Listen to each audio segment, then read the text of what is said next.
So the stadium. This is your area of expertise. This is Yeah. your wheelhouse. Speaking of Michael's wheelhouse, we'll talk Wizards with Ramona Shelburne at 6 o'clock. But your wheelhouse is the stadium stuff. What if, there's so much floating out there right now. There's the RFK site, obviously, is being talked about. Goodell has been involved in those conversations. Jason Wright and other folks from the Commanders have been involved. There's this other site that I saw you tweeting about the other day. Point. Yeah, which is right by Nats Park, by us in D.C. Yep. So there's that. There is a couple sites in Virginia. You probably know more about the Virginia stuff than anybody. Sure. And then there's the obvious Landover site and maybe National Harbor still floating out there? Across the Beltway from National Harbor, which is Oxon Hill Farm. Okay, so Oxon Hill Farm. Those are kind of the six, two D.C., two Virginia. Yep. Well, I guess those are the first four, or two D.C., two Maryland, and then how many sites are we talking about in Virginia? Two in Virginia, Woodbridge and the Quarry in Loudoun. Okay. Yeah. All right, so if we go power rankings let's knock here. a couple off the board real quick. Okay. The Quarry in Loudoun. Okay. It's really freaking expensive to Yes. buy land and build in Loudoun. Part of a stadium project is you buy cheap land, you turn it into a desirable neighborhood, you profit. Ted Lerner, Nationals Park, the Poland's, Chinatown, Capital One, MCI, whatever you want to call it. Right. You buy land that's distressed but still good land, you turn it into a destination, you win.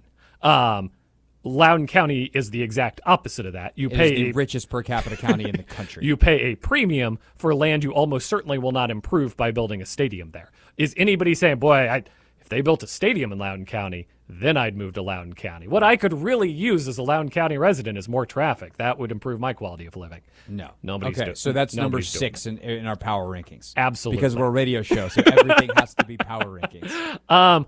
I don't love the FedEx site. I think that's coming in at 5. Says everyone who's been there. Says everyone who's been there. If you're talking about a year-round destination, if you're talking about events there, and this is a group that if they build the right stadium at the right size and the right, dazzle, Final Fours, World Cups, someday maybe the Olympics, who's to say? You Sure. can host very big events in Washington, D.C. It is one of a few towns in America that is uniquely situated. Taylor Swift will do 3 nights at the new concert, or at the new stadium. You're uniquely situated in a great urban area with great transportation. Beyonce's already access. doing 2 in August. She's doing 2 at FedEx Field. Yeah. That tells you everything you need to know about how big the new one will be. I think that it's in play for a practice facility, for some kind of development. I'm not taking it off the board entirely, but I don't think the new stadium's going to be there. Yeah. I do think it's worth mentioning, along the lines you just said, they own that land. Yes. Right. That is the one thing going for the Landover site that is not going for any of the others is they could start construction, I wouldn't say tomorrow because they've got to get the deal done. Yeah. But if the day after Josh Harris officially gets approved and signs the paperwork, or if he signs it in the morning, they could start construction in the afternoon. Absolutely. And so that is the permitting department might want to worry with me, but you get the point. That is the biggest difference between that and the others is if the timeline matters, where 2031, 2032 is too long to wait, and you would like a new stadium in 2027, 2028, that is the only viable site. Now, how important that is, we'll see, but I think that's worth mentioning. I think Woodbridge is in play for 2028, but we'll get to number 4 on the power rankings here as we count it down is Poplar Point. That's Anacostia Park. That's right across from Nats Park. It's too small. You can fit an NFL stadium there. I've seen people suggest you can. It has metro access, and it has enough room for an NFL stadium and parking lots. That's it. So if you build there, you're also going to do the practice facility elsewhere. You're also going to do other stuff. It's expensive. It's expensive to build on an environmental site on the Anacostia River. So this is the site that's across the bridge. If you left Audi Field and Nats Park and you crossed South Capitol Bridge going south, right, it would be on your left. Gotcha. Right after you cross the bridge. And they are developing that land. So that was the news story last week. D.C. has put out the call. If you're a developer and you have a plan for the land, submit it to us. We're going to pick the best one.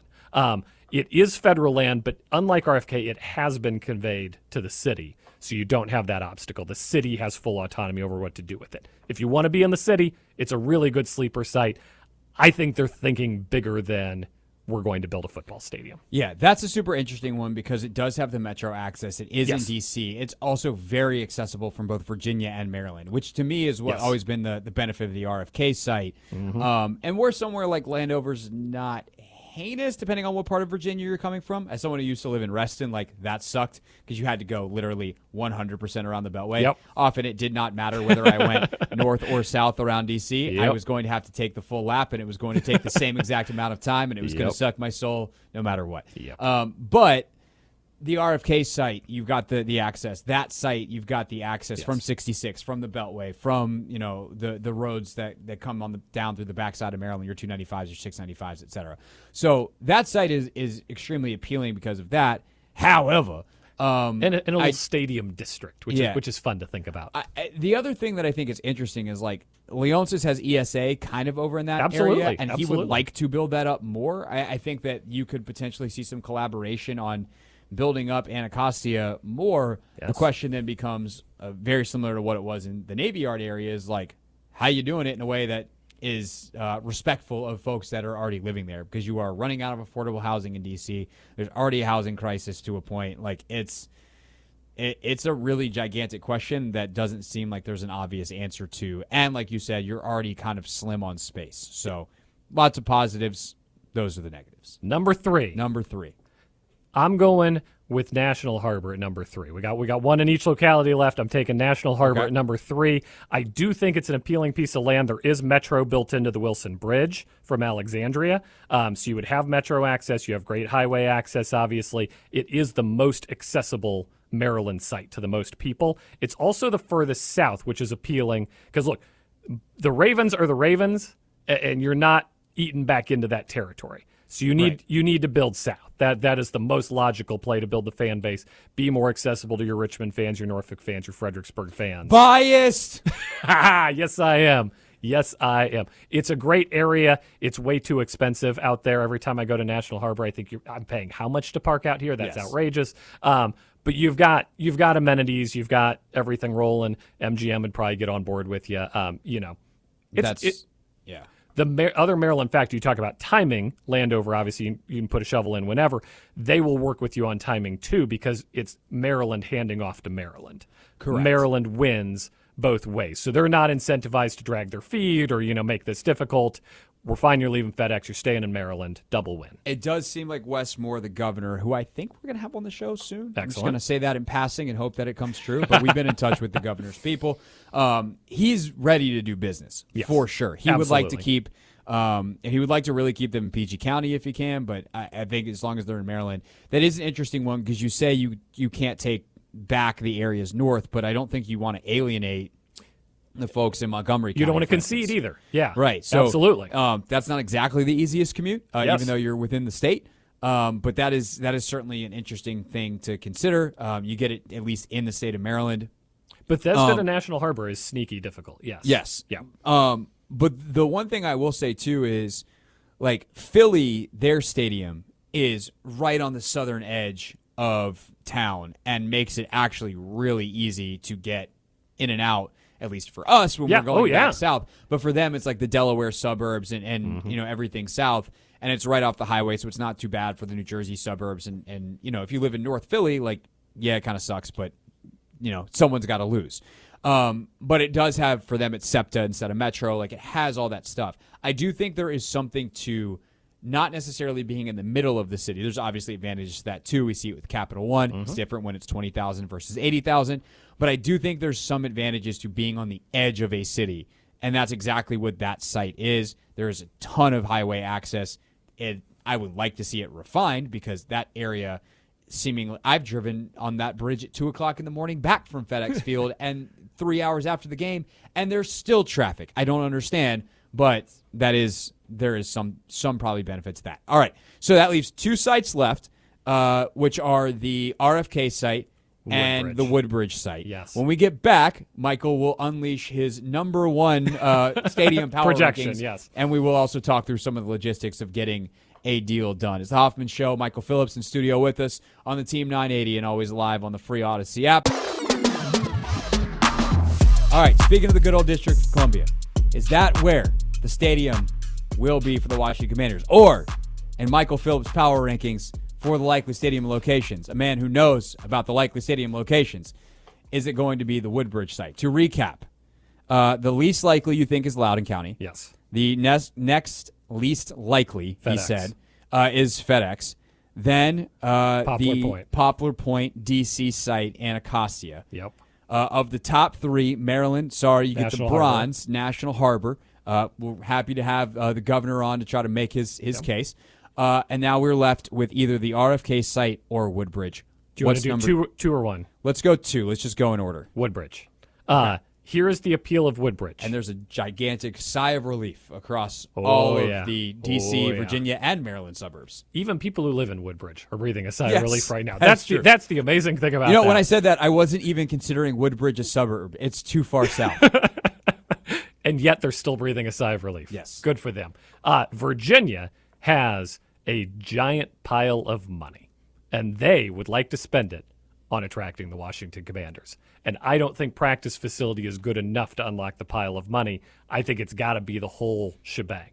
And I think that $1.5 million estimate from the ESPN article is not outlandish. Really? I think Virginia would cough up $1.5 billion in the right circumstances for this stadium. Okay, so let's dive into that very briefly. Yes. How do they generate that money? It's obviously tax. Like, what's the plan? Like, as they're discussing it, is that like a sales tax? Is that a property tax? Is that an income tax? Like, how do they do it where it is palatable and by the way, like, not to veer too far into the politics, but it is an extremely competitive state. No question. And there's a lot of stuff happening in Virginia. Obviously, the state and the governor's mansion swung in a way that a lot of people didn't anticipate last cycle around. Yep.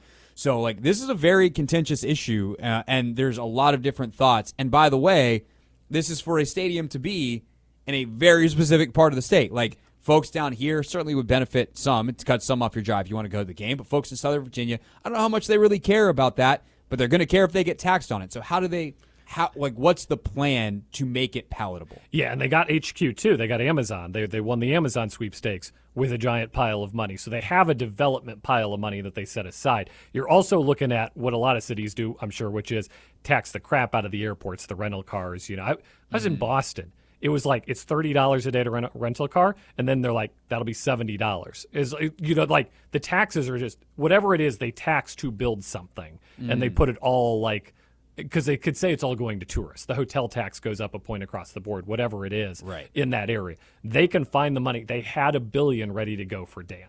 They had $1 billion financed, structured, and generally approved on. Now, the Woodbridge location is a feature, not a bug. When it goes up to vote in Virginia, the sales pitch is Norfolk legislators, Richmond legislators. This becomes your team if we get it as far south as Woodbridge. And they really did push for Dumfries. Like, Dumfries was on the board for those guys. The Dumfries Dome. Then you got to rename and make it you got to take Washington to Dumfries if you go to Dumfries. Yeah, that's too far. In the team name. They perceive the further south they pull it, the more it becomes Virginia's team. Traffic debacles notwithstanding, it would be. You just kind of acknowledge that out of the gate, it would be. But they can make it happen at the most appealing price. 20 investors, $1 billion in unsecured loans. If RFK gets dicey, whoever the governor of Virginia is, if he's team red or team blue, he will be standing there. He will be in Josh Harris's ear the whole time. $1.5 billion, $1.5 billion. They're not going to win right away. If Harris buys the team in July, they're not going to win in August. They get that. But they're going to be there the whole time. When it gets to January and February and Congress is looking dicey to hand over RFK, they're going to be sending those texts, $1.5 billion. As soon as they get antsy and need to start return on their investment, Woodbridge is there. But they're number two. But it sucks. Right. Well, but they're number two in your power rankings, yes. And you still think it's going to be RFK. RFK is the most logical site. I think this group has the political muscle to make it happen. I think it will take a long time. The other revelation from that ESPN article, I think it was Wickersham's. Yes. 2031. The prospectus they sent to buyers said 2031 for a new stadium. Crazy. When I read that, I thought, oh, they're going to RFK. Because that is an RFK timeline, 2031. It will take a long time to free up the land, to convince the neighborhood, to convince the city council, to do all the things you got to do in D.C. I don't say this as a positive or a negative. D.C. construction has a lot of sourcing rules, union rules about who can work and who can't work, and preferred contractors. It's on a river. You have environmental concerns. It's complicated. It's really freaking complicated. You have to rezone it. You can't just build a football stadium there. You got to build a lot of things there. Right. But dang if it doesn't make a whole lot of sense, and I think these guys can pull it off. So that's the likelihood rankings. You've got RFK number 1. Yeah. If they pull you in, they go, Michael, we heard on the Hoffman show, you're kind of an expert in these things. Yeah. Where should we go? What to you would be the best possible outcome? We got like 90 seconds here if we got to go to break, right?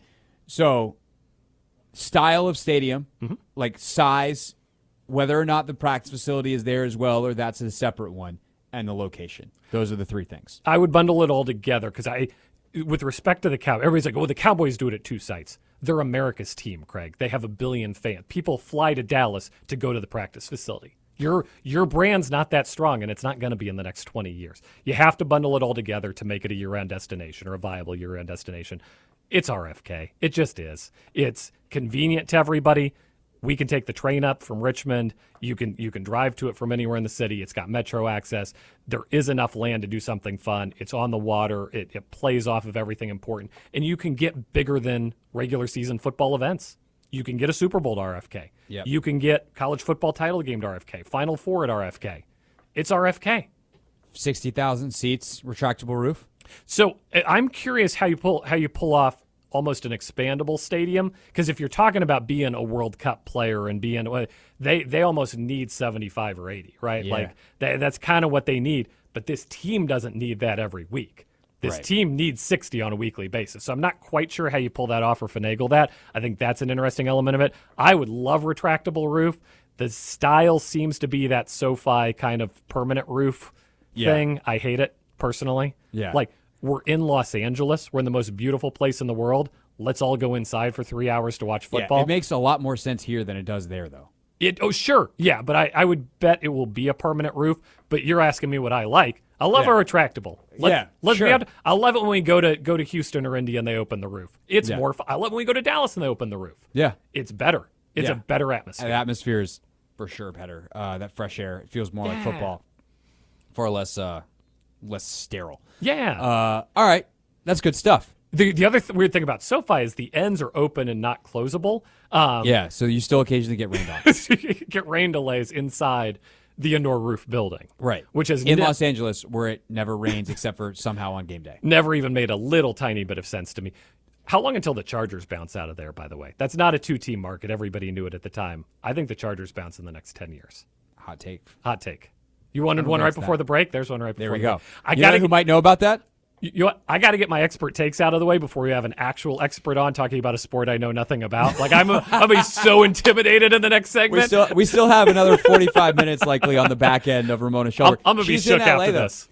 You know what? You can ask Ramona Shelburne that. I'm gonna be so shook after this segment. We're so far out of my range. The Los Angeles-based ESPN insider Ramona Shelburne going to join us next. Talk about Michael Winger. I will explain to Michael Phillips in the break who Michael Winger is. Hey, this is DA, and you're listening to The Hoffman Show on the Team 980 and the Odyssey app.